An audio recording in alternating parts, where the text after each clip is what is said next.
Liberty Tamil நேயர்களுக்கு வணக்கம். இன்றைய நேர்காணலில் நாம் சந்திக்க இருப்பவர் மூத்த பத்திரிகையாளர் திரு தராசு ஷியாம் அவர்கள். வணக்கம் சார். வணக்கம் அசீஸ்.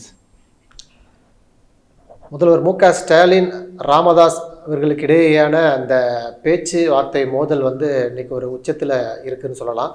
தொடர்ச்சியாக இப்போ ராமதாஸ் அறிக்கை குறித்து முதல்வர் அவர்கள் பேசிய பேச்சுகளும் சரி, வேலையெல்லாம் இருக்கிறாருன்னு சொன்னார்.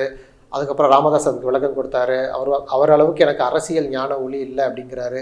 அதை தொடர்ந்து பாமகவினர் பல்வேறு இடங்களில் போராட்டம் பண்ணுறாங்க, ஹைகோர்ட்டில் போராட்டம் பண்ணுறாங்க, கருப்பு கொடி போராட்டம் பண்ணுறாங்க. ஒருபடி மேலே போய் விழுப்புரத்தில் அந்த இடஒதுக்கீடு உயிரிழந்த அந்த போராளிகளுக்கு மணிமண்டப விஷயத்தில் விழுப்புரத்துக்குள்ளேயே நாங்கள் முதல்வர் விடமாட்டோம்னு சொல்லி பல்வேறு விஷயங்கள்லாம் வெளியே வருது.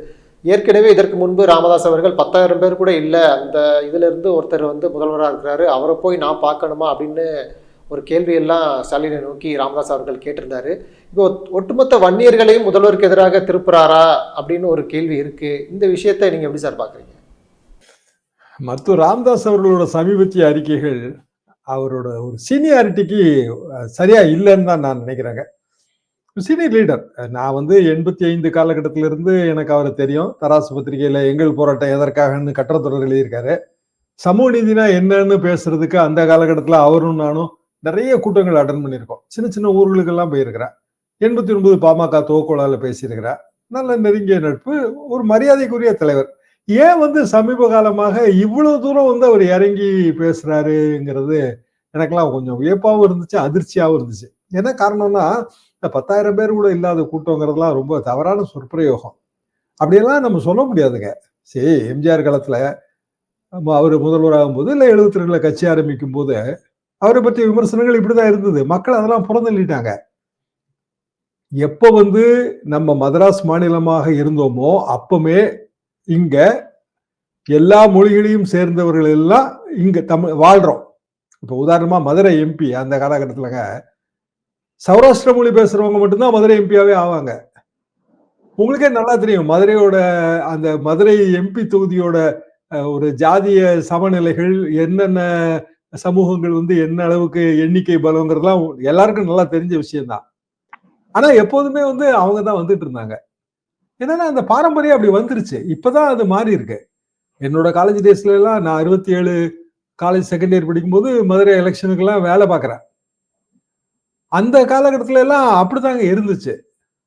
என்ன காரணம்னா, ஒரு குறிப்பிட்ட மொழி பேசுறவங்க இல்ல ஒரு குறிப்பிட்ட பிரிவில் இருந்து வந்தவங்க, அவங்க இந்த பகுதியில வாழ வந்தவங்க எத்தனையோ நூற்றாண்டுகளாக அதெல்லாம் இன்னைக்கு நேரத்துக்கு வந்தவங்க கிடையாதுங்க.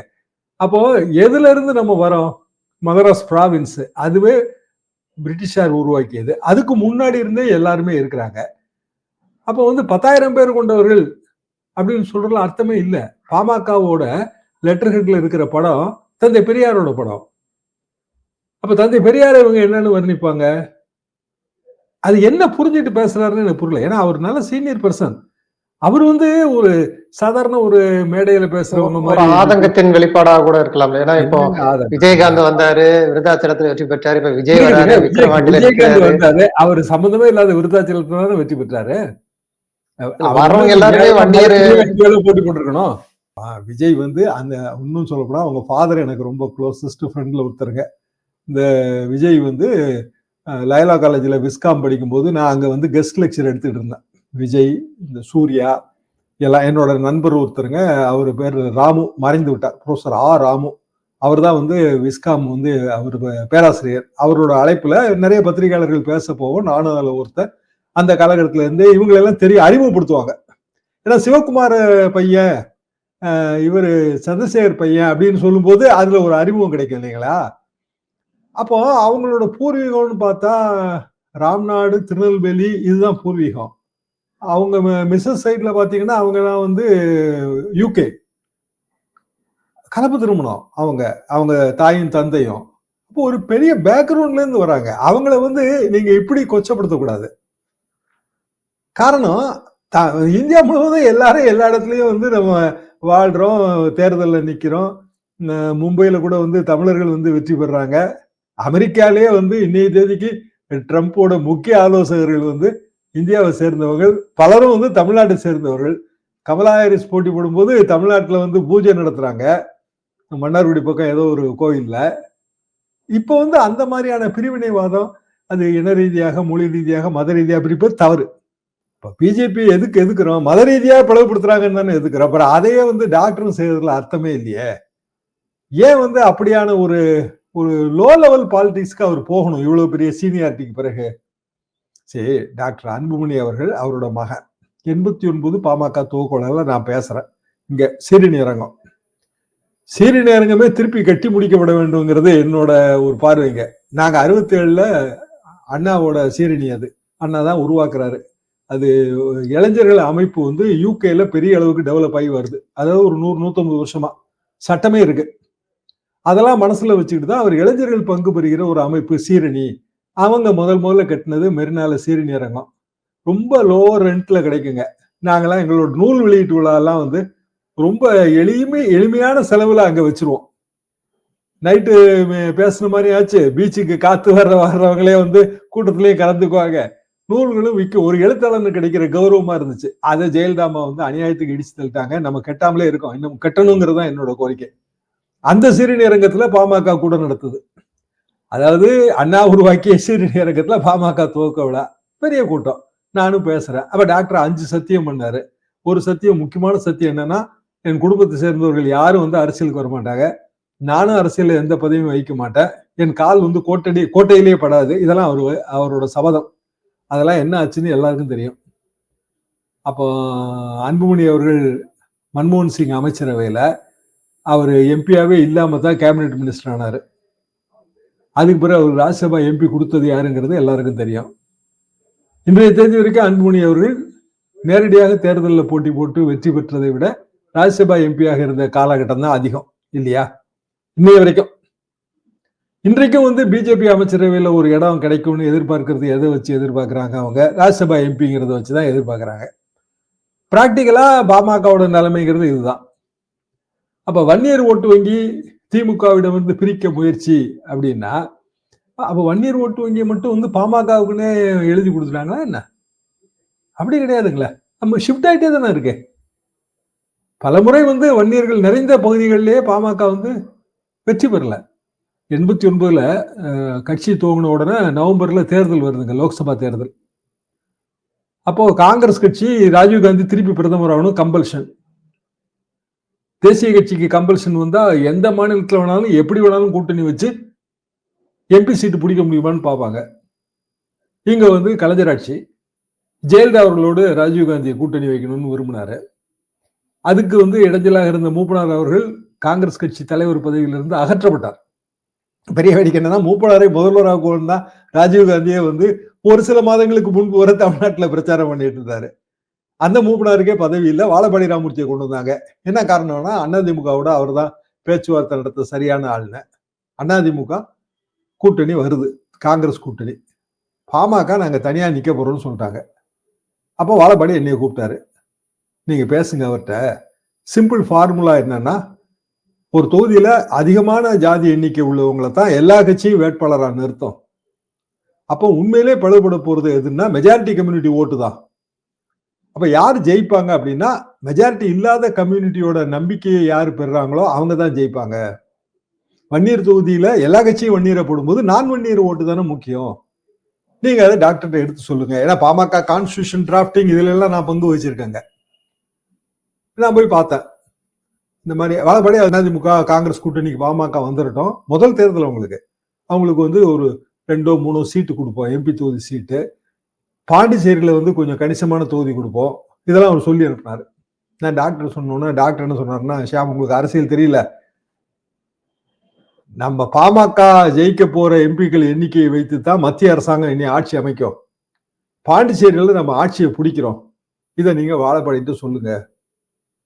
இப்படி சொன்ன பாமகவுக்கு 89ல லோக்சபா தேர்தலில் எந்த சீட்டும் கிடைக்கல. பாண்டிச்சேரியில எம்எல்ஏ சீட்டு ஒண்ணு கூட கிடைக்கலங்க. பாண்டிச்சேரியில வன்னியர் எண்ணிக்கை மிக அதிகம், இன்றைய தேதி வரைக்கும் அதிகம் தான். இன்றைய தேதி வரைக்கும் பாமகவுக்கு அங்க எண்ணிக்கை பலம் கிடையாது.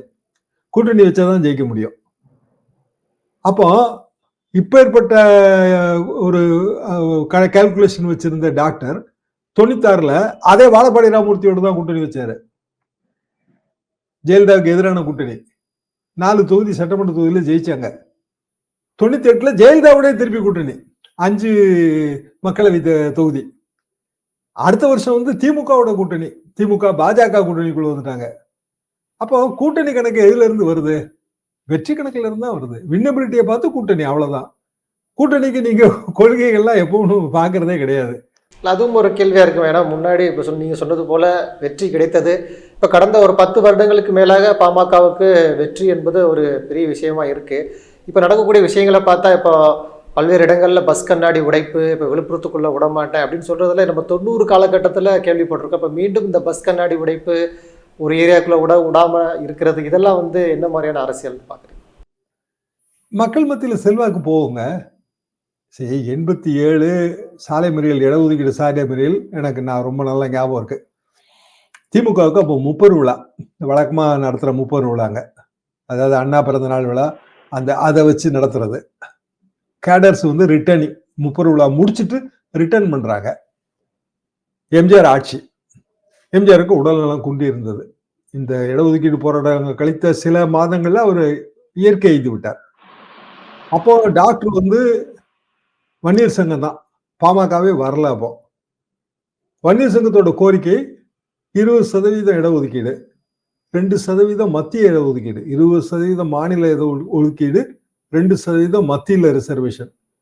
மத்தியில ரிசர்வேஷன்ங்கிறது ஏதோ ஒரு காலகட்டத்தில் அப்படியே விட்டுட்டே போயிட்டாங்க. என்னைய தேர்ந்தெடுக்க அதை பத்தி பேச்சே கிடையாதுங்க. இப்ப மத்தியில ரிசர்வேஷன் பத்தி எங்க பாமக பேசுது? 20% ரிசர்வேஷன். அது இடஒதுக்கீடு போராட்டம், நிறைய பேர் உயிர் இழந்தாங்க. சாலை மறியல், மரங்களை எல்லாம் வெட்டி போட்டாங்க. பஸ், நீங்க சொன்ன மாதிரி பஸ் கண்ணாடிகள் உடைக்கப்பட்டன, போக்குவரத்து ஸ்தம்பித்தது, எல்லாம் சரி. 88 தமிழ்நாட்டில் கவர்னர் ஆட்சி. கவர்னர் ஆட்சிக்கு பிறகு, அதாவது ஜானகி அம்மாள் வந்து ராஜினாமா பண்ண வேண்டியது வந்து கவர்னர் ஆட்சி வந்துருச்சு. கொரோனா போய் அலெக்சாண்டர் வந்துட்டார். கம்ப்ளீட்டா அவர் வந்து ஐஏஎஸ் ஆபீசர், ஸ்ட்ரிக்ட் ஆபீசர் வகையரா. யாரும் எந்த மூச்சும் காட்டல. இதே பாமக தான் வரலையா, வன்னியர் சங்கமும் மற்றவங்களும் எந்த மூச்சும் காட்டல. 89 கலைஞர் ஆட்சி. மீண்டும் அதிமுக 2ஆ பிரிஞ்சது. கலைஞர் திமுக ஜெயிச்சது. காங்கிரஸ் கட்சிக்கு 26 சீட்டோ 27 சீட்டோ வந்து மூப்பனார் தலைமையில கிடைச்சது. இப்படியான ஒரு காம்பினேஷன். அப்போ பாமக வரவே இல்லை. ஆனாலும் கலைஞர் வந்து இந்த இடஒதுக்கீடு பிரச்சனையை தீர்க்கணும்னு முயற்சியெல்லாம் எடுக்கிறாரு. கடைசியில பேச்சுவார்த்தைகள்லாம் நடக்குது. அப்புறம் 20% இடஒதுக்கீடு தரப்பட்டது, வன்னியர் உள்ளிட்ட ஒரு 100 ஜாதிகளுக்கு. அப்ப என்ன ரீசனிங் வந்துச்சு அப்படின்னா, ஒரு குறிப்பிட்ட கம்யூனிட்டி, ஒரு கம்யூனிட்டிக்கு வந்து நம்ம இடஒதுக்கீடு தர முடியாது, கம்யூனிட்டி பேஸ்டு கிடையாது, வகுப்பு வாரி பிரதிநிதித்துவம், இதான் கான்செப்ட். முத்தியாமொழியார் கம்யூனல் ஜீவோல என்ன சொல்றோம்? 100 வருஷத்துக்கு முன்னாடி உள்ள ஜீவோ. அவர் பத்திரப்பதிவுத்துறை அமைச்சராக இருக்கும்போது பத்திரப்பதிவுத்துறைக்கு கொண்டு வர்றாரு முத்தியாமொழியார். அப்போ ஜஸ்டிஸ் பார்ட்டியோட மினிஸ்டர். பெரியார் வந்து அதை அறிக்கை விடுறாரு, வரவேற்று அறிக்கை விட்டு நீங்க எல்லாத்துக்கும் கொண்டு வரணும்ன்றாரு. அப்புறம் எல்லா துறைகளுக்கும் வருது. எப்பேற்பட்ட மாநிலம்? மதராஸ் மாகாணம், ஒரிசால இருந்து கன்னியாகுமரி வரைக்கும், அதுல வந்த இடஒதுக்கீடு. அது வகுப்பு வாரி பிரதிநிதித்துவம் தான். பிராமணர் அல்லாதோர் இடஒதுக்கீடு. பிராமணர் அல்லாதோர் இடஒதுக்கீட்டுல பல்வேறு பிரிவுகளை போட்டு பண்ணியிருந்தாங்க. அப்போ நீங்க கிளாஸ் பேஸ்டு தான் இடஒதுக்கீடு தர முடியுமே தவிர காஸ்ட் பேஸ்டு இடஒதுக்கீடு தர முடியாது. இது வந்து இதோட அடிப்படை கூறு. அப்போ வன்னியர்களுக்கு 20% சொல்லி 89 கலைஞர் கொடுத்திருந்தா கோர்ட்ல அடி வாங்கியிருக்கோம். அவர் அப்படி கொடுக்கல, ஒரு தொகுப்பாக்கி கொடுத்தாரு. அருந்ததியர் இடஒதுக்கீடு வரும்போது ஒரு தொகுப்பாக்கி தான் தரப்பட்டது. இஸ்லாமியர்கள் இடஒதுக்கீடு வரும்போது ஒரு தொகுப்பாக்கி தான் தரப்பட்டது. டாக்டர் அப்பதான் ஏத்துக்கிட்டாரு, எங்களுக்கு கொஞ்சம் மனக்குறை இருக்கு, ஆனால் நாங்க இதை ஏத்துக்கிறோம், அவைலபிள் சொல்யூஷன்ல இதான் பெட்டர் சொல்யூஷன் தான் அவர் சொன்னார். பல ஆண்டுகளாக இதான் நீடிக்குது. அதை எப்படி நம்ம கிளாசிஃபை பண்ணோம்னா, பிசியில் இருக்கிற 50% பிசி எம்பிசின்னு பிரிச்சோம். பிசி 30, எம்பிசி 20, எம்பிசில வன்னியர்கள் மற்றும் பிற பிரிவினர். அதுக்கு பிறகு எடப்பாடி பழனிசாமி காலத்துல டாக்டர் வந்து, அப்போ கிட்டத்தட்ட 2016 ஜெயலலிதா மரணம், 2017 எடப்பாடி ஆட்சி, 2021 தேர்தல். 21 தேர்தல் தேதியெல்லாம் வர்றதுக்கு ஒரு 3-4 மாசம் முன்னாடி வரைக்கும் சும்மா தான் இருந்தாங்க. அதுக்கு பிறகு வந்து மீண்டும் இடஒதுக்கீடு, எங்களுக்கு இவ்வளவு சதவீதம் வேணும்னு போராட்டங்கள் இங்கெல்லாம் சென்னையில எல்லாம் நடந்துச்சு. இங்க கம்பல்சரி என்னன்னா பிஜேபி பாமகவை சேர்த்துக்கிட்டு அதிமுகவை சேர்த்துட்டு ஒரு கூட்டணி அமைக்கணுங்கிற கம்பல்ஷன். அப்ப எடப்பாடி பழனிசாமி அந்த 10.5% அந்த இடத்துல அடிப்படை தவறு என்னன்னா திருப்பி கேஸ்ட் பேஸ்ட் ரிசர்வேஷனுக்குள்ள போனாங்க. கிளாஸ் பேஸ்டா இல்லாம டேட்டா கிடையாது. கொடுத்தாச்சு, கொடுத்து முடிச்சு கூட்டணி வச்சாச்சு. திமுக ஆட்சி வந்துருச்சு. கோர்ட்டுக்கு போனதுல அதுல குறிப்பிட்ட பிரிவு ரொம்ப பாதிக்கப்பட்டது யாருன்னா சீர்மரபினர். ஏன்னா அவங்க அதுக்குள்ள அவங்க ஏற்கனவே 50% ரிசர்வேஷன்ல இருந்தவங்க 30-20 பிரிக்கும் போது அவங்க 20க்கு வந்துட்டாங்க. 20க்கு வரும்போது 10 பேலன்ஸ்ன்னு பிரிக்கும் போது இன்னும் கீழே போயிடுறாங்க. ஸோ அவங்க கோர்ட்டுக்கு போனாங்க. அது அங்கேயே நிக்குது, கோர்ட்லயே நிக்குது. இதை இந்நேரம் தலையிட்டு இந்த தருணத்தில் தலையிட்டு எந்த அரசாங்கத்தாலையும் இதை நிவர்த்தி பண்ண முடியாதுங்க. அப்ப அடிப்படை தவறு எதுல இருந்து வந்ததுன்னா டேட்டாவோட கரெக்டா பண்ணியிருந்தா ஓகே. இப்போ டாக்டர் என்ன சஜஷன் சொல்றாரு, தெலுங்கானால ஜாதிவாரி கணக்கெடுப்பு நடத்தி இருக்கிறாங்க, அதே மாதிரி நீங்க நடத்தி கொடுங்க. அதுவும் பீகார்ல அடி வாங்கின விஷயம்தான். என்னன்னா சர்வேக்கும் சென்சஸுக்கும் இடையிலான வேறுபாடு. Survey state subject, census central subject. Survey sample based, அதாவது 6 கோடி ஜனத்தொகையில ஏதோ ஒரு குறிப்பிட்ட நம்பர் சாம்பிள் எடுத்து ஒரு நம்ம கருத்து கணிப்பு நடத்துற மாதிரி. சென்சஸ்னா வீடு வீடா எனுமரேஷன், ஒரு லாங் ப்ராசஸ், 2 வருஷம் ஆகும். சர்வே நீங்க 1 மாசத்துக்குள்ள கூட முடிச்சிடலாம், அது ஒன்றும் பெரிய கஷ்டம் இல்லை. ஆனா சர்வேயை பேஸ் பண்ணி நீங்க ஏதாவது பாலிசி சேஞ்ச் பண்ணீங்கன்னா திருப்பி சுப்ரீம் கோர்ட்டு இடிக்கும். அது இது நம்ம பார்த்துக்கிட்டே இருக்கிற விஷயம் தான். இது டாக்டருக்கு தெரியாது கிடையாது, நிச்சயமா தெரியாது கிடையாது. அப்போ மாநில அரசு என்ன முடிவு எடுக்குதுன்னா, ஜாதிவாரி கணக்கெடுப்புங்கிறது சென்ட்ரல் சென்சஸ் இதை பேஸ் பண்ணி வரதான் நல்லது, ஸ்டேட்டா பண்ணா சரியில்லை. அப்ப ஸ்டேட் சர்வே நடத்தக்கூடாதுன்னா தாராளமா நடத்தணும். என்ன காரணம்னா நம்ம பல விதங்கள்ல வேற பல சலுகைகள் கொடுக்குறோம். இப்ப சீர்மரபினருக்கு கல்வி சலுகைகள் தரோம், மொழி சிறுபான்மையினருக்கு கல்வி சலுகைகள் தரோம். இதுக்கெல்லாம் நமக்கு ஒரு சர்வே தேவை, அது தனி சப்ஜெக்ட். ஜாதிவாரி கணக்கெடுப்பு பாலிசி சேஞ்ச், அதுக்கு நீங்க சர்வேயை வச்சு கொள்கை முடிவு எடுத்தீங்கன்னா அது கோர்ட்ல நிக்காது. இது திருப்பி திருப்பி பேசப்பட்ட விஷயம் தாங்க. இதுல நான் புதுசாலாம் சொல்லலை, எல்லாமே பேசப்பட்ட விஷயங்கள் தான். அப்ப டாக்டர் ஏன் இப்போ இந்த பிரச்சனையை கையில எடுக்கிறாரு? ஏன் எடுக்கிறாருன்னா, விழுப்புரத்துல மணிமண்டப கோரிக்கை வச்சதும் பாமக தான்.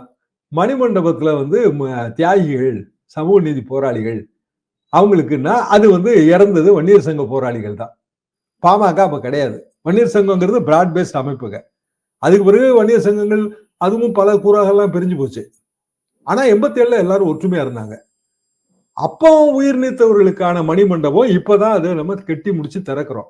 நியாயமா பார்த்தா இதை வரவேற்று, இதுக்கு வர்ற முதல்வரையும் வரவேற்று, அறிக்கைகள்லாம் விட்டு எல்லாருமா சேர்ந்து நடத்த வேண்டிய ஒரு விழா.